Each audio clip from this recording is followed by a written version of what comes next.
Good morning, everyone. Welcome, all of you, those here in the room and those watching us live streamed in Leiden and elsewhere.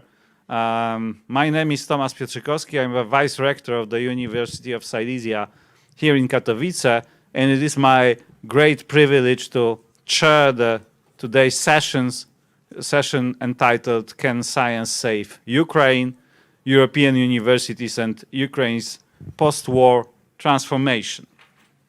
It's somehow obvious that Russian aggression against Ukraine entailed not only a tragedy for millions of Ukrainian people, but also a sudden disruption of scientific academic life. Being fully aware of the scale of destruction that the Russian tanks and missiles brought to the Ukrainian nation, I believe at the same time that in the longer perspective, after the aggression is finally repelled, it may hopefully mark also a kind of a turning point in the further development of Ukraine and its scientific community. Therefore, it is important for us, the European academia, to discuss already somehow in advance how to assist our Ukrainian colleagues in preserving and then rebuilding their full research and educational capacities, modernized and much more closely tied to the modern European République des Lettres. To carefully think it over is, I guess, the famous third mission of our universities at its best. It's morally imperative, but also utterly wise for the better, safer, and more resilient future of the whole continent, but also for an accelerated further advancement of sciences themselves, to which intensified collaboration with Ukrainian scholars may substantially contribute.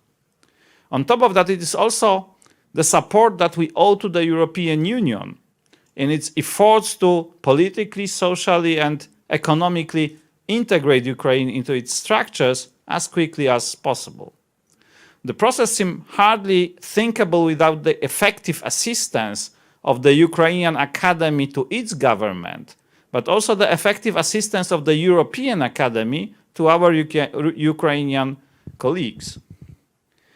Ladies and gentlemen, the plan for our session is the following.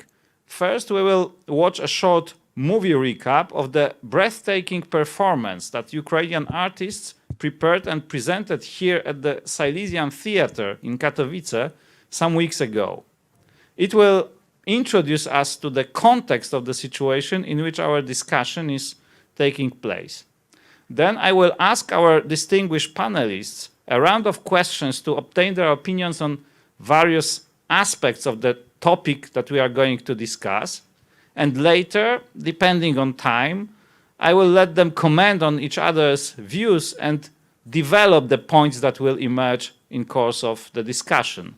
Hopefully, they will also have an opportunity to answer questions from the audience, should they appear here in the room or by means of the chat available online. I will introduce each of the panelists directly before asking them to take the floor for the first time. Now I would like to kindly ask the rector of the University of Silesia, Professor Ryszard Koziołek, the head of the academic consortium Katowice European City of Science 2024, to introduce us to the movie that we are going to watch and the performance that it has been based on. Mr. Rector. Thank you, Tomasz. Ladies and gentlemen, after February 24th, thousands of people in Poland and hundreds of organizations began to help refugees from Ukraine. In the following weeks, the aid grew and it continues to this day.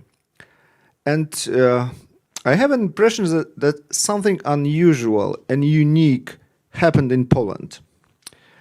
And I don't think we still know, I think that we still don't know what happened. So far, Polish society, we have been rather reserved and distrustful of immigrants, full of fear of them. And suddenly, such an explosion of helping for Ukrainians. I'm sure that Polish society, amazed at itself and amazed by itself, thanks to you, our friends, thanks to you, we have learned that we are capable of doing good to others than we are.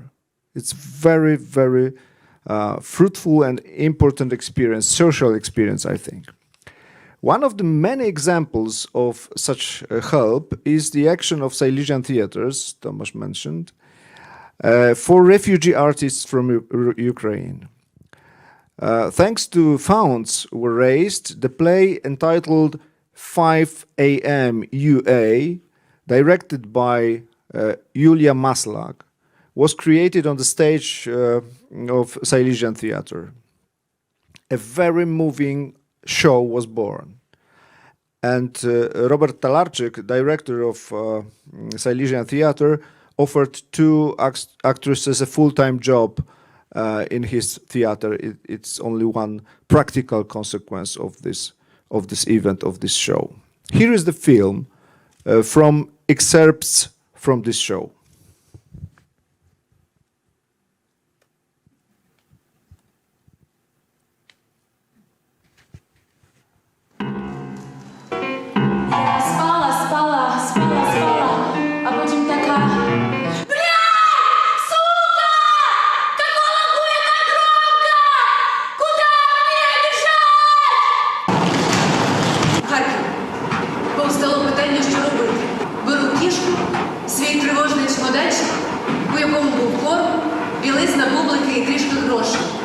Як потім виявилося, це стало моїм стартовим капіталом.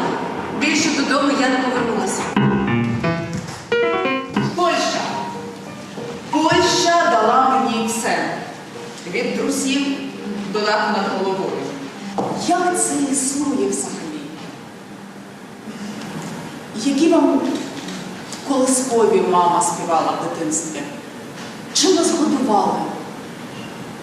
Такими, не знаю, добрими. 100 на 80 сантиметрів. Це все, що я маю. Тільки мій шматочок. Тут я можу ревіти голосно, і діти не почують. Відчувати сором за теплу воду і змивати з себе кожен важкий день в Польщі. Кожен важкий день в Польщі. Ой, не плачу, бо воно собі ніц не купив, Шанель. У вас санкції, Бог зробили ви посраці, бо ніколи вас не пустять. Так, шановний магазин, магазин, магазин, магазин.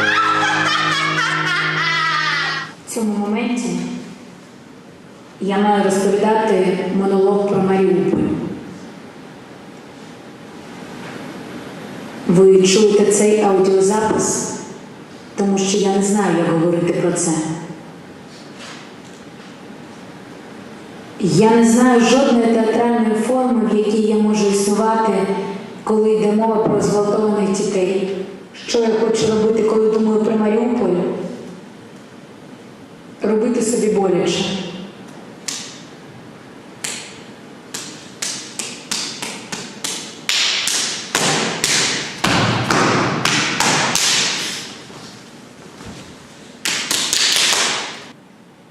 Що я хочу робити, коли думаю про Маріуполь? Пити воду з калюж, як це робили в Маріуполі. Це не калюжа, і ця вода дуже чиста. Але я хочу це зробити.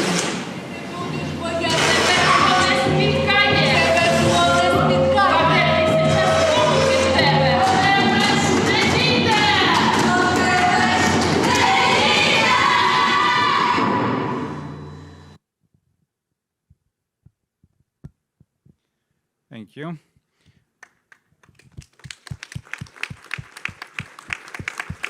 I guess that this combination of discussion on universities and science with a bit of such a brilliant art also somehow illustrates the specificity and strength of our academic consortium, combining traditional universities, University of Technology, with fine arts, with Academy of Music, with our movie school. So this is also a bit of showing how we can profit from the fact that there are so many universities allied together to create European City of Science in Katowice. As the first panelist, I'd like to ask Professor Ganna Toustanova. Professor Toustanova is a Vice Rector for Research at Taras Shevchenko National University in Kiev. She came to us directly from Kiev. And Ganna, if you could explain to us briefly the current situation of the Ukrainian universities, to what extent are they able to continue their research and educational mission activities despite the hardship that the whole country is getting through? Hanna, please, the floor is yours. Thank you very much. Thank you very much for organizing such important session for Ukraine. And first of all, then I started to think about the title of the session, Can Science Save Ukraine? Probably we have to think how to save science in Ukraine. Can we move to the next slide, please? Okay, somehow. Okay.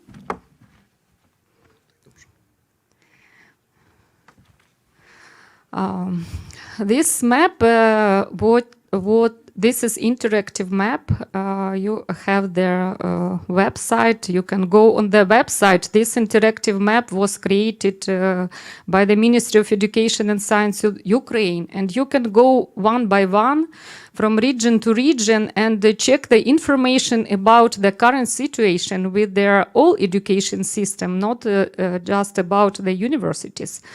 And then I prepared these slides. We have information about 33 destroyed universities in Ukraine, but today we got the awful news that 2 more universities in Mykolaiv region was completely destroyed. And we know that in Ukraine, the most potential, the most researchers located in 4 regions of Ukraine: Kiev, Kharkiv, Lviv, and Dnipro.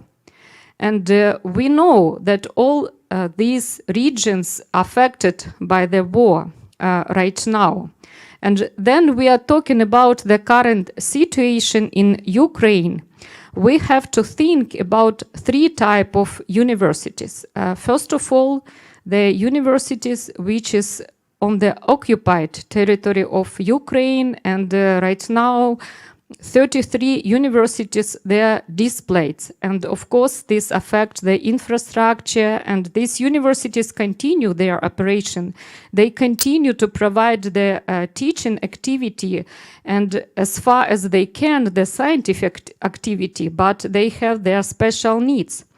And talking about the Ukraine, the university system, we have to think about other universities which continue their operation. But of course, all other universities have teaching only online, because according to the survey, up to 25% of all the students fled Ukraine. About 15% of PhD students, and this is category of students which unfortunately didn't gather so far, and we have to think of that. And also about 10% of universities employees also fled Ukraine.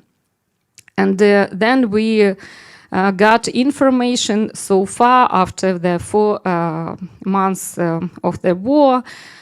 We, of course, admit all helps all help from EU, especially from the Poland, through Polish universities, all the scholarship which support our the students, our the employees, but still, then we have the real numbers. Only 10% of fled students, PhD students, and all the employees found the places. They found some scholarship and to continue their operation. Also, what we found right now, that the number of PhD students whom affected by war, they didn't have opportunity to continue their research. And according to the Ukrainian law, they had a right for 1 year academic break, and they decided to take the break. And we are really worried that they will not back to their research. And we have to think about this category. We have to think about probably some special scholarship for the PhD students to allow them to continue to do their research in non-destroy European universities on their projects.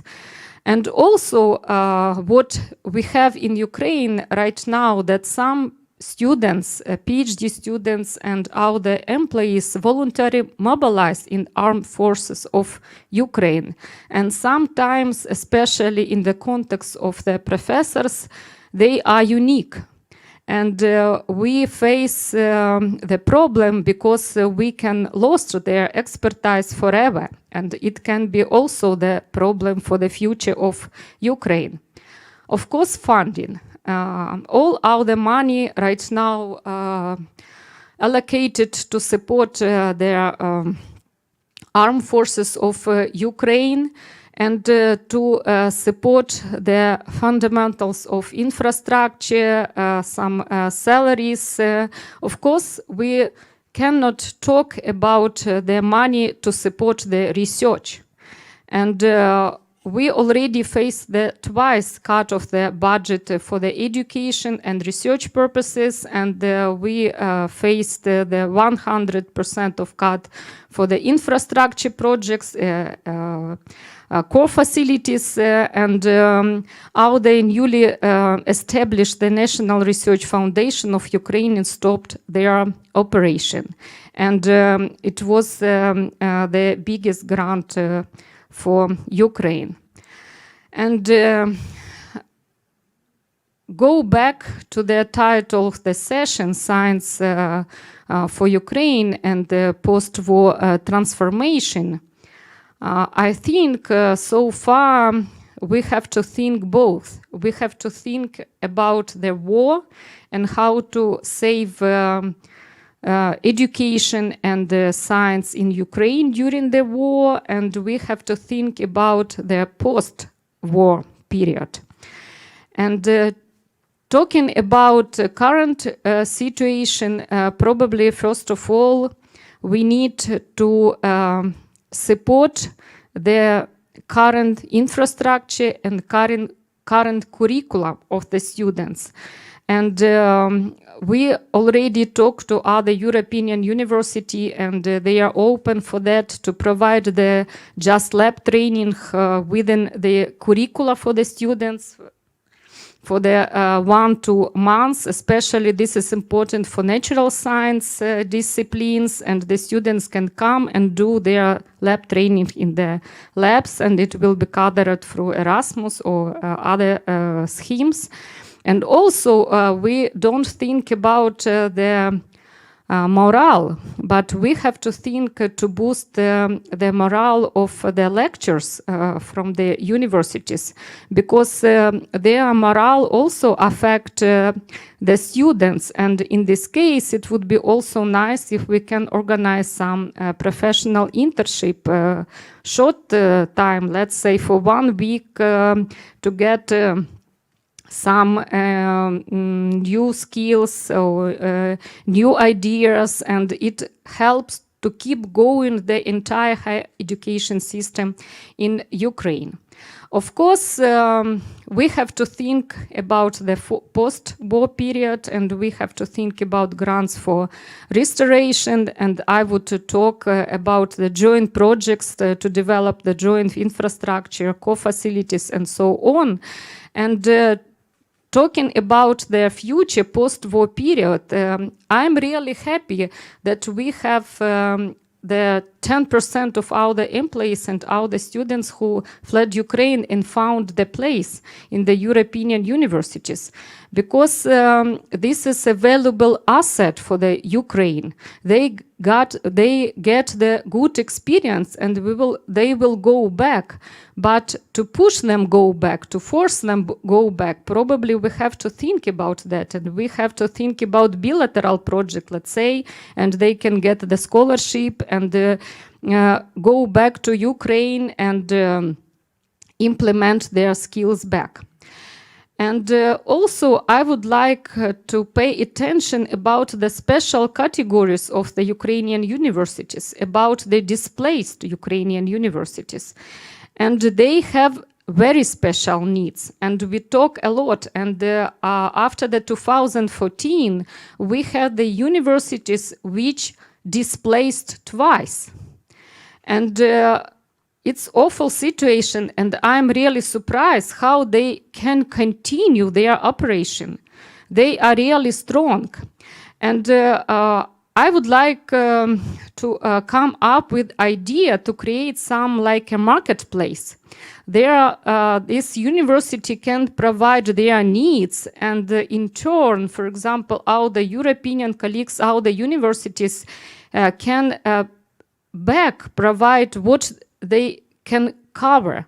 And the needs very different. Some of them needs just textbooks, some of them needs some software, some of them needs just an expertise, just the additional lectures, and they need the expertise for the quality assurance, and so on. And I think it would be also a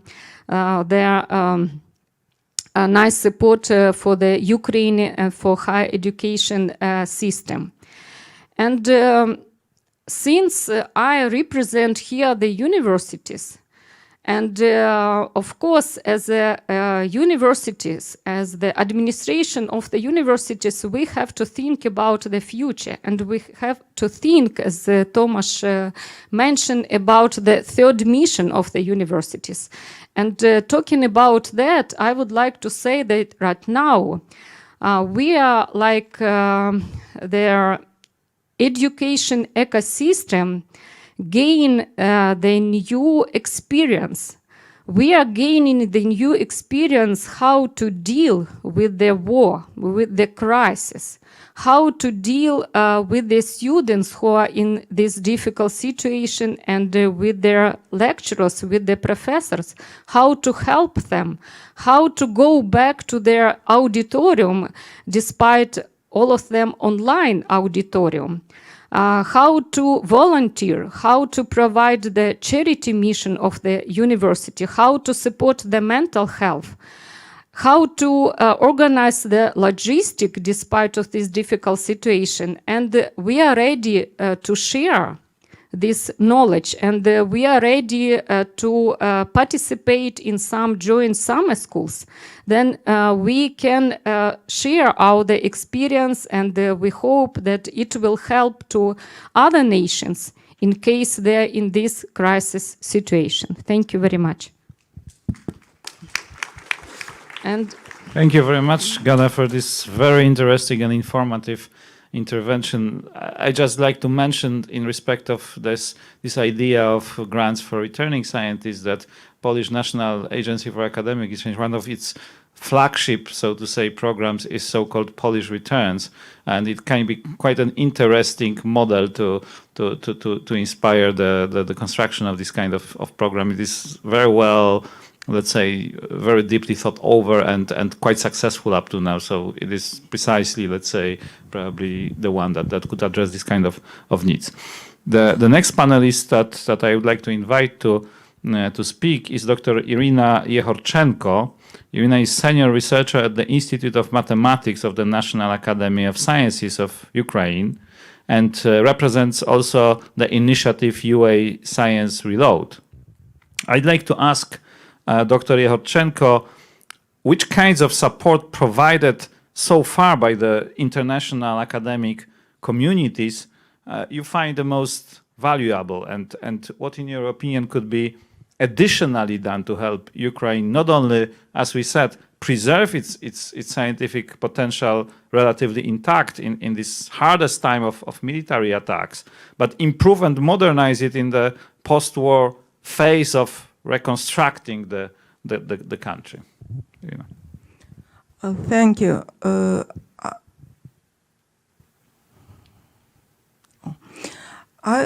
The most really valuable support for us was immediate reaction of the international academic community for what happened in Ukraine. I know even communities who are very, very Russian oriented and like, for example, International Mathematical Union, they didn't want to cancel this Congress in Russia until the war started, though they understood that Ukrainian mathematicians cannot go there. And even them started to understand and do something. And we also value very much the tangible support of Ukrainian scientists, the grants for Ukrainian scientists who had to flee from Ukraine. I myself obtained 2 grants from the Polish Academy of Sciences, and one of the grants was with the money provided to the Polish Academy of Sciences by the National Academy of Sciences of the United States. So there is a sort of joint program. And the most valuable thing that we saw, we are not alone. Because somehow we knew that the war is coming and we were afraid that we will be left alone by the world, because the world will decide that it is not worth to support Ukraine. So we really grateful that for this very wide support. And what more could be done? I will be speaking about the problems that existed even before the war and irrespective of the war, but the war has shown us that we really need to solve them. Our foremost problem is communication with our government, not only with present government. It's the old story that our government absolutely doesn't understand, and previous governments do the same, that science is needed. We all the time have to fight with attempts to cut costs for science, to cut funding, to destroy institutions, to cut, even to destroy the existing scientific infrastructure, because they are saying that all the time are saying that it is not needed. And I would like to say that probably we need the assistance of the international community to explain to our governments that science is really needed. I know that there is the same problem as many countries. It's not only a Ukrainian problem.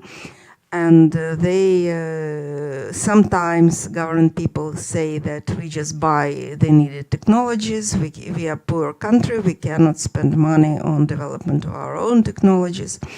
But I would like to say that in a country, science is needed to keep the national identity and to keep the country going. Science is an inherent element of the statehood of the state and the reputation of the country. And the second thing is the real need of science for the education system. Because without own science, education system degrades quickly. And the third thing is need to expertise of the scientists, because only people who do practical research can be experts in many fields in preparation of many decisions that are needed for any country. And I would like to say some more about needed help. We really would need grants for the Ukrainian science libraries and to science publishing, because we had problems with that even previously, and now no funding. And we also need assistance in setting of a modern evaluation system, system of evaluation of research.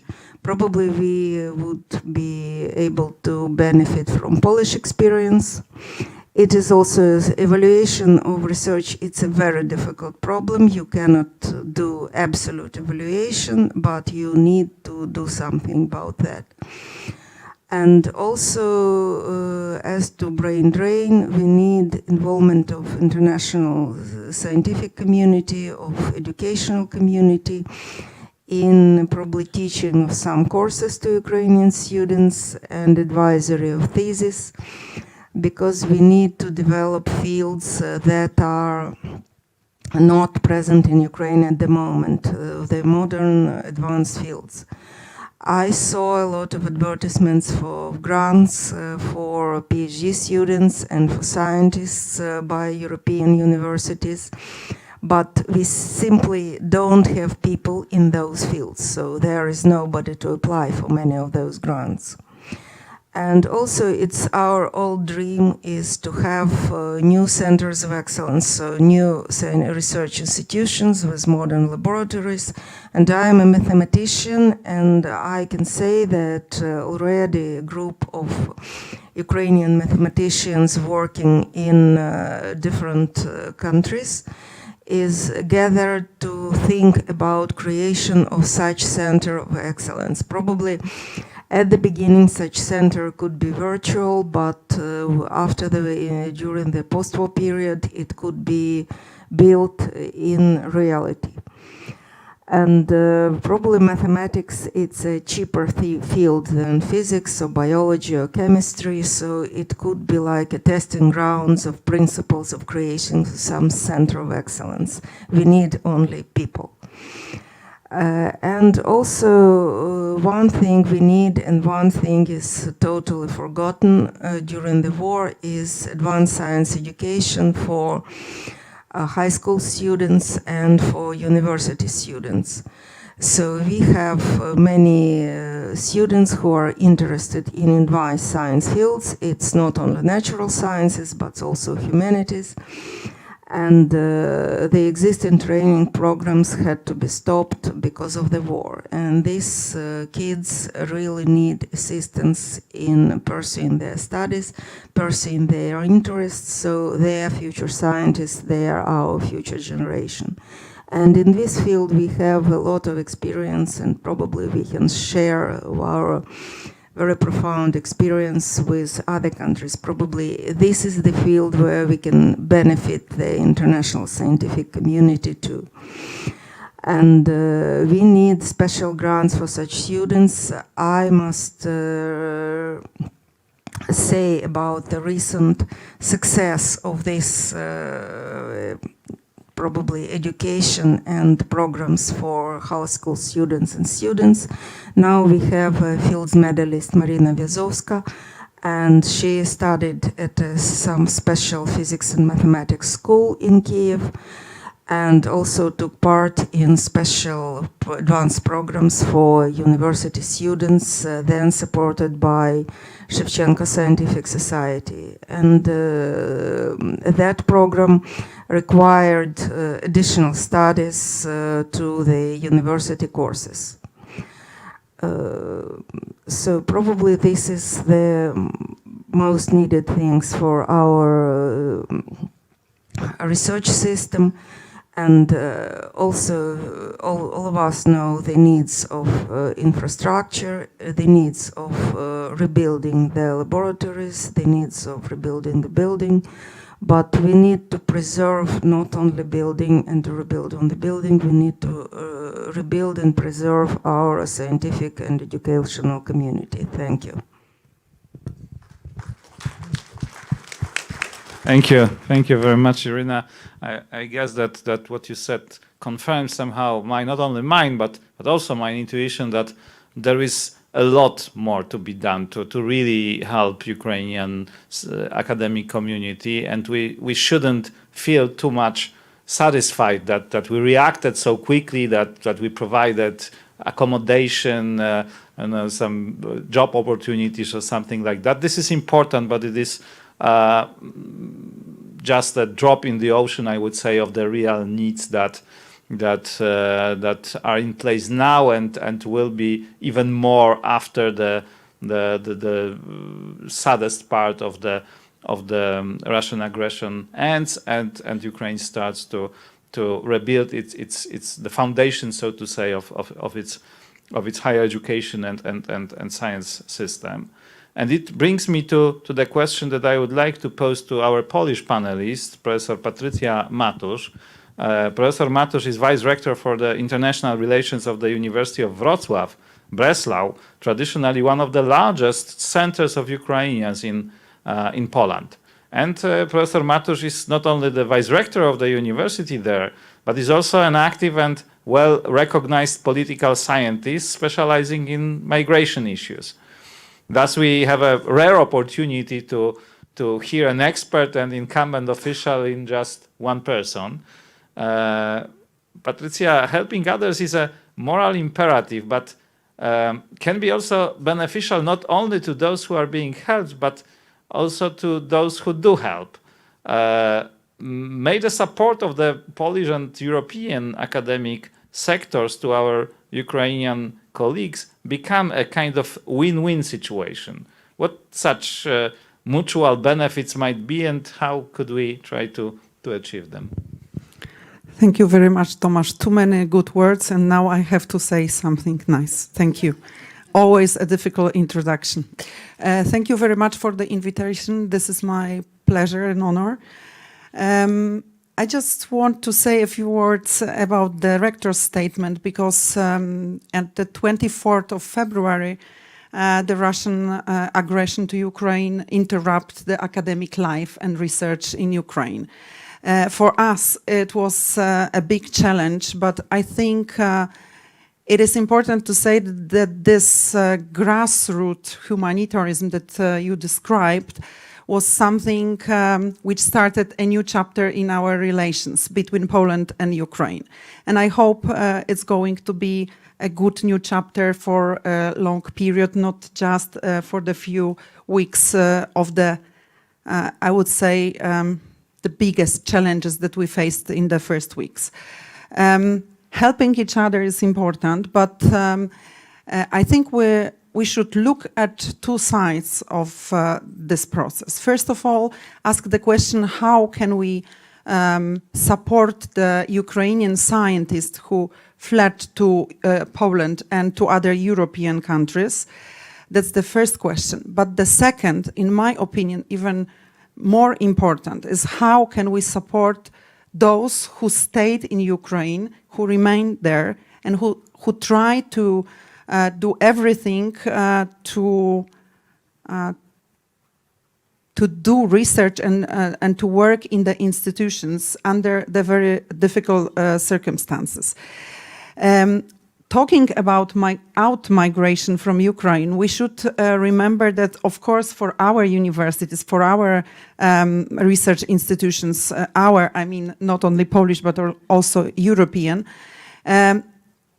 it's always a win situation because we get talents, we get brains, we get scientists from Ukraine. But it's a very risky situation in the long-term process, because it's a high risk of brain drain. And I think we should do everything to help Ukrainian scientists to stay and work there, of course with support of the European money, for example, in order to avoid the brain drain, which might be very risky in a long-term perspective for the Ukrainian academia. And not only, because I had the chance to speak to many Ukrainian colleagues in the last weeks, And we discussed very deeply the situation also of Ukrainian students, because we know that many of them are already our students. I had a lot of Ukrainian students at the University of Wrocław, and of course, I'm very happy to welcome even more. But still keeping in mind that we want people to stay there and the institutions to be operating. I was very happy that the European academia opened their doors for Ukrainian scientists. We opened the labs, as you said, for the Ukrainian scientists, but now it's time to think about the long-term solutions, like, in my opinion, every kind of scholarships, but rather, in my opinion, short-term visits, short-term mobilities, the collaboration in research projects within the Horizon Europe. I still thinking Horizon 2020, having two projects, but Horizon Europe. And of course, Ukrainian University being part of European universities alliances, which is also very important. I think these are the scheme, or should be our frame, and long-term thinking about the collaboration in research and teaching, but supporting our Ukrainian friends not only in our universities but in Ukraine, in order to think about the process of transformation after the war, which I hope to be as quick as possible. Yeah. So that's for now. Thank you very much.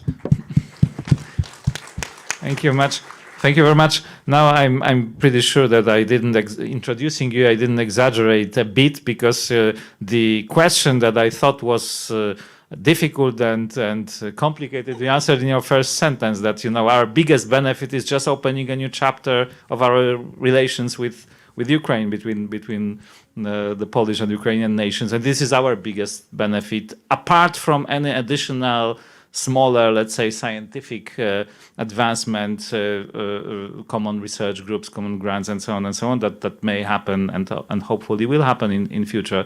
But the breakthrough in let's say thinking about each other, I guess that it is something that has already happened, and this is a really generational change. I would say that is very difficult to overestimate the influence for the future.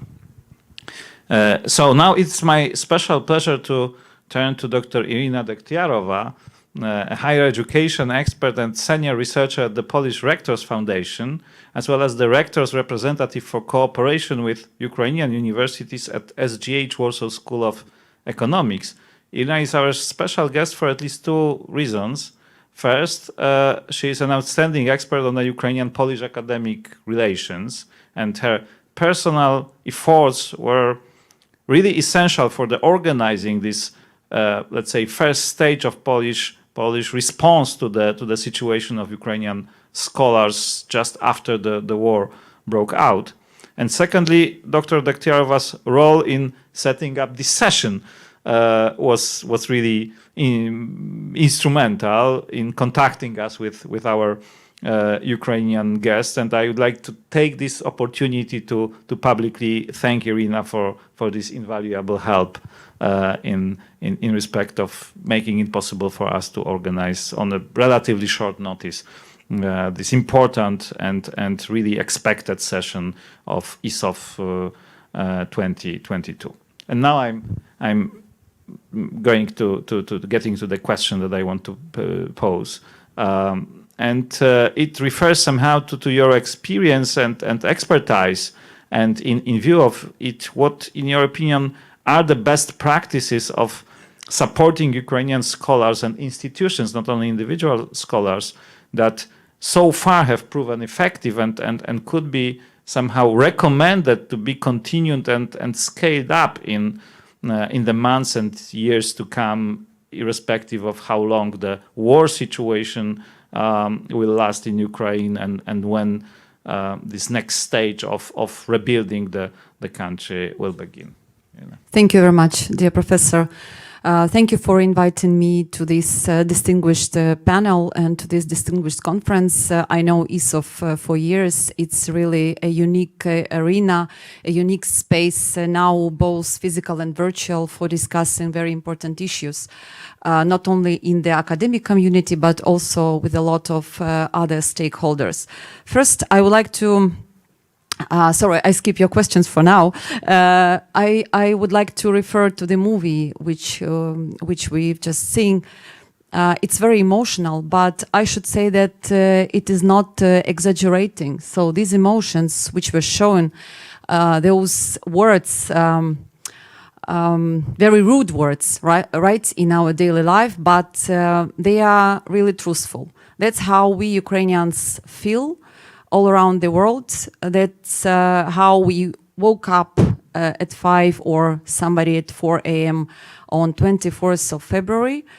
And that's the way how I woke up personally. And what we saw is the mental condition of Ukrainian people. And it's the mental condition also of Ukrainian students, high school pupils, children, and researchers as well. So if we think that academics are just somebody different and they don't feel these emotions, that's not really true. So when we are discussing, it's very important to me, when we are discussing the forms of the schemes of support for Ukrainian academia and higher education and researchers as individuals, we should take this into account. The mental condition, the family issues. So the areas of support, here we are discussing only academic support. But in fact, universities also provided a lot of humanitarian support to their partner institutions. And this also should be taken as a best practice, because it is not academic support, but is very important and huge support. Then it is about family support to those who came here, and the universities also provide the accommodation, they provide the daycare, not only for students' kids or for researchers' kids. They are doing it for the wider society. Tomasz, you mentioned, and director mentioned, the social responsibility. I think it's like the renaissance of the third mission of the university, and on our eyes we see what exactly the role of the university in the community. It's not about only academic mission. It's mostly maybe about the impact on the wider society, on the local people, and also on the coming refugees. Now I would like to refer to the title of this session. Ganna mentioned that can science save Ukraine? So how can we save science in Ukraine? But now I would like to tell something different. Which science can save Ukraine? To my mind, what we are hearing during all these 5 months, it's actually about open science. So if science would be open enough, I mean open educational resources, because our Ukrainian colleagues, they ask to join the university platform all over Europe, right, to have an access to the courses, etc. So that's about open science. They ask for opening the platforms, publishers' platforms, and they ask for access to the publications, access, the possibility to be published in open access. That's also about open science. So if we are talking about the European approach, I think it's a good good moment for reinforcing the open science agenda and push it more hard. Also, which else science can save Ukraine? To my mind, it's about responsible science. Our session is named like freedom and responsibility in science. That's also about the way how we should approach today the transformation agenda. Now coming to the questions, to the question about the best practices. As a researcher in higher education, thank you for introducing me also in this way. I would like to describe the whole a range of initiatives, but by dividing them into several groups. So what we see now, it's the dominating form, the dominated scheme of support is the person-oriented resident support. So, and the university, the institution is not actually, I mean, the university from Ukraine, they are not actually involved in that scheme. Yes, so it is the enormous range of different grants, and they are